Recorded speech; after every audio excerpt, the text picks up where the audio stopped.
Ready to Love Fort Worth season premiere review. So let's get right into it. After watching the first episode, there was one thing that I truly liked and disliked about it. For this season, the show finally decided to change its format by splitting up the mixers into two groups of 10 people. However, for this first mixer, there were only 9 singles, which comprised of 5 men and 4 women. So this first episode consisted of just the singles that attended the first mixer.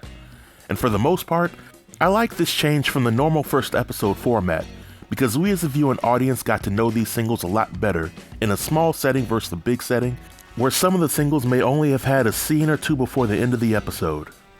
Now the downside to this format is that eliminations are still allowed to take place, and for this episode, the women had the power to eliminate. My issue with that is that during this episode, some of the women allowed the power to go to their heads, and it allowed them to move in such a way that they normally wouldn't move if the men had the power to eliminate. Which is also what I loathe about having eliminations on dating shows to begin with. Now, if I were running things behind the scenes, I would have allowed both the mixers to occur without any eliminations. Then I would have allowed all the singles to meet at once and then had the first elimination. That way, everybody on the show has at least a chance to get to thoroughly know several people before it's time to get rid of somebody. Now for the next part of the video, I want to share my thoughts on the singles and rank them from best to worst on the show. And I would like to start first with the women. In my opinion, the woman that made the best impression with me was April. April is one of the older women for the season, but she's still beautiful and she keeps herself in shape. She's a pharmacist and she's always on the go, but what impressed me about April was her personality. There were several scenes that showed April having a sense of humor, and she was somebody that seemed fun to be around. April also seemed to be very direct with what she wants and who she likes. In this episode, we see her forming a connection with Dominique, and they seem to have a very good chemistry together. I admire how April is not afraid to initiate physical touch with a guy without crossing any boundaries, because a lot of women don't realize how many guys' love language is physical touch. If I were on the show, April would be the top woman that I would want to see myself dating and wanting to get to know better. The woman that made the second best impression with me was Alexis. Alexis is a little bit on the young side, and she's a little petite for my taste, but she's definitely pretty, and she seems to be very mature and direct, which I admire. She knows exactly what she wants from a guy, and although her standards are a little high, I admire that she is one of the few women in the mixer that's actually open to having kids and starting a family. Her top connection for this episode seemed to be Will, and during their discussion, she felt comfortable enough telling him about her autoimmune disease. I commend her for coming on the show and being transparent. However, I don't want her storyline to mirror anything like Jeffrey's storyline from the Miami season. I like Alexis' feminine energy, and she's definitely somebody that I would want to get to know if I were on the show. And Alexis gets extra points for using the phrase tickle her pickle. She must have seen my reviews in the past and know that I frequently use the term pickle tickle. Just kidding. The woman that made the third best impression with me for the episode was Mika. And I gotta start off by saying that Mika is a brick house. She's mighty and just letting it all hang out. She has an amazing body. However, she doesn't have a personality to match her amazing assets, in my opinion. Throughout much of her time on the episode, Mika tends to talk about sex, leads with her body, and overly flirts with the guys that she's interested in, while shunning the guys that she's not interested in. For this episode, her best connection was Dominique, and she really didn't have eyes for anyone else. The problem at hand is that Dominique wants to have kids, and Mika already has kids, but she made it very clear that she doesn't want any more kids. In my opinion, she shouldn't have been cast for the show. Yeah, she's nice to look at, but when the other guys on the show realize that she's really not trying to have anybody else's baby, then they may view her as just somebody that they could give that good old beef injection to. And seeing how judgmental that she was with William, DeMonte, and Will, made me wonder if she could take the same level of criticism that she dishes out. Nevertheless, if I were on the show, Mika would be somebody that I would simply admire from afar, but I wouldn't waste my time trying to get to know. And lastly, the woman who made the worst impression with me, and who I would treat like a bill collector and avoid at all costs for this episode, has to be Koshia. Now just like Mika, Koshia has an amazing body. Thick thighs, a tender rump roast, and she's got a smile that could light up New York City. But she's another one that already has kids, and she's really not trying to have any more kids. By looking at her interaction with Will, she seemed to be like somebody who's overly sensitive and can easily get offended by what somebody says despite their intention. Based on how judgmental she was with several of the guys in the episode, Koshia seemed like she put herself on a high pedestal and she came off as a tad bit narcissistic. And seeing how she begrudgingly agreed to give Will her number when she showed no signs of being interested, let me know that Koshia doesn't know how to keep it real, at least not in a respectful and mature manner. Now, I'll acknowledge that Koshia had a connection with LaRon, but I really don't see how this connection will be lasting. I mean, she likes how LaRon can make her laugh, and she likes being able to challenge him, but judging by the previews, Koshia seems a little bit unstable and unhinged. If I were on the show and I saw any red flags with her, I would keep my distance and not even look her way. And this is because I'm too blessed to be stressed. Can I get an amen?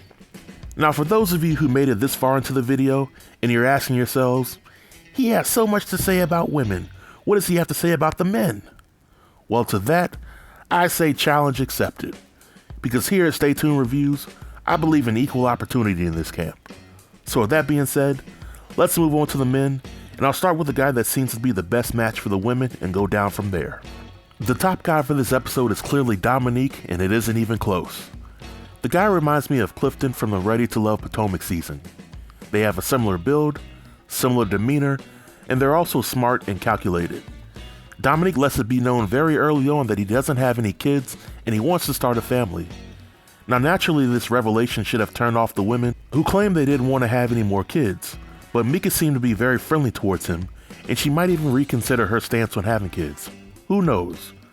But what I've noticed about Dominique is that he listens to the women and he retains the information that they tell him, much more than the other guys that were present during the episode. And I think that most of the women admire that about him. I think that once Dominique meets the other women from the second mixer, then there will be a race to see which woman could be his top connection. Let the games begin. Next up, there's LaRon. And if we're keeping it real, LaRon should have never been cast for the show. At least not after seeing his testimonial video.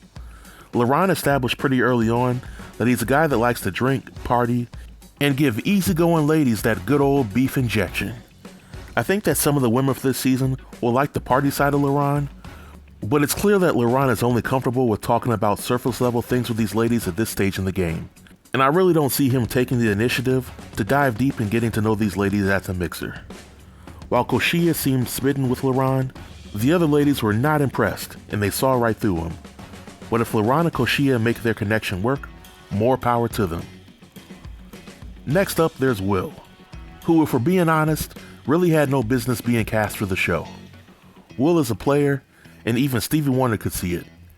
He likes to talk about sex, he likes to shoot a shot with the women, and he likes to get touchy-feely with the ladies. In today's climate, Brother Will seems to be the human version of Quagmire from Family Guy. Giggity, giggity, alright. Maybe he's got a bad edit, but only Alexis was feeling him, and she even acknowledged that he had some player tendencies. I think that Brother Will may eventually read the room and turn the ship around in order to build his connection with Alexis or another lady on the show. But his first impression was not the best. Next, there's William. And he definitely had no business being cast for the show, but for different reasons. I think that deep down, William is socially awkward and he means well. However, he has a number of things going against him. 1, the women find most of the other guys more physically attractive. 2, William has no game or noticeable experience talking to women in a social and romantic setting. And 3, William comes off as a dreamer, which is most women's worst nightmare. Many women these days and times want a guy that's established and has a plan. But William reminds me of Robert from the movie Acrimony to some extent. Like I said, I think he means well, but once he interacts with the other women from the other mixer, his goose is completely cooked in my opinion, and those women will pick him apart until there's nothing left. And they will happily vote him off the show after that. I think that William has a special lady somewhere out there, she's just not on this show. And lastly, there's DeMonte, and whoever cast him to be on the show needs to be drug tested expeditiously. This guy came on the show and according to Mika, he had on the Nutcracker outfit. During this time on the show, he spends 95% of his scenes talking about himself and fashion because he's a fashion designer. And I have to question whether or not he actually came on the show to find love or if he wanted exposure for his brand. I don't know, But what I do know is that he didn't come close to making a connection with any of the women, and I saw the writing on the wall after the first 5 minutes of watching him on the show.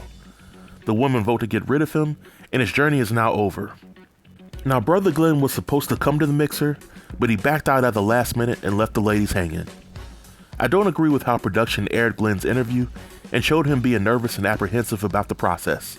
I think that this was a tacky action on the show's part to do this, because the guy could have had a legitimate panic attack, or something may have caused him to shut down mentally. And it seemed like production aired the interview just to paint Glenn in a bad light and to get the viewing audience to make cheap jokes about him. In my opinion, the classy thing to do would have been for Nephew Tommy just to tell the group that a guy was supposed to come, but he's no longer part of the process, and leave it at that. But these are my thoughts on the singles that were featured in the season premiere, and as I mentioned in my predictions video, I'm coming into this season with extremely low expectations. But going forward, I plan to share my thoughts on the singles for each episode and give my overall thoughts on the episode. But I would also like to know what you thought about the season premiere. Feel free to leave all comments below in the comment section, and I'll be sure to reply to everybody. Until next time, stay tuned and stay safe. Peace.